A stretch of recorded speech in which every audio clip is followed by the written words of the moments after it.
ఎవడైనను నన్ను వెంబడింపగోరిన ఎడల తనను తాను తగ్గించుకొని తన సిలువనెత్తుకొని నన్ను వెంబడింపవలెను. లూకా సువార్త 9వ అధ్యాయము 23వ వచనం. ఏమిటా సిలువ? పశువుల తొట్టి తగ్గింపు మార్గం, ఒలీవల కొండ ప్రార్థనా సత్యం, కల్వరి కొండ సమర్పణా జీవం. ఇది నిజ క్రీస్తు క్రైస్తవ సిలువ త్రిత్వం, ప్రేమ తత్వం, క్రైస్తవత్వం.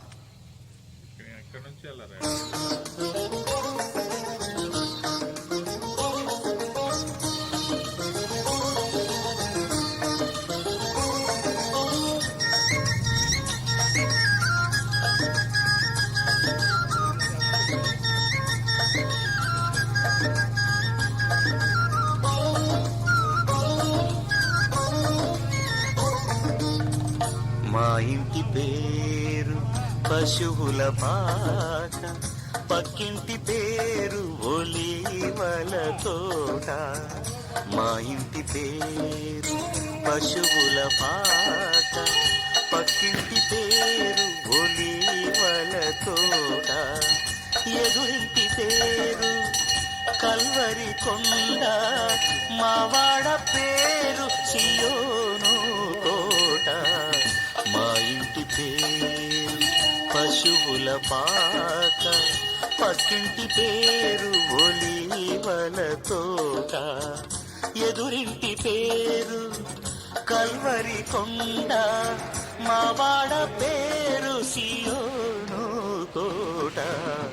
మా ఇంటి పేరు పశువుల పాక, పక్కింటి పేరు ఒలీవల తోట.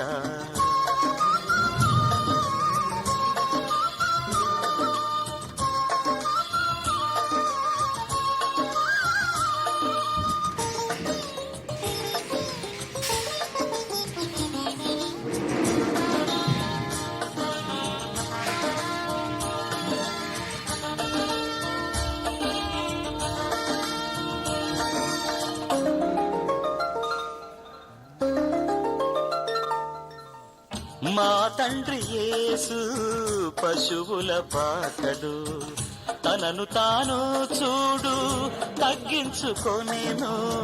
మా తండ్రి యేసు పశువుల పాకడు, తనను తాను చూడు తగ్గించుకొనెను. కుమారుడు క్రీస్తు ఒలీవల తోటలో, కుమారుడు క్రీస్తు ఒలీవల తోటలో మోకాళ్ళ కన్నీళ్ళ ప్రార్థించే చూడు. మా ఇంటికి పశువుల పాక, పక్కింటి పేరు ఒలీవల తోట. ఎదురింటి పేరు కల్వరి కొండ,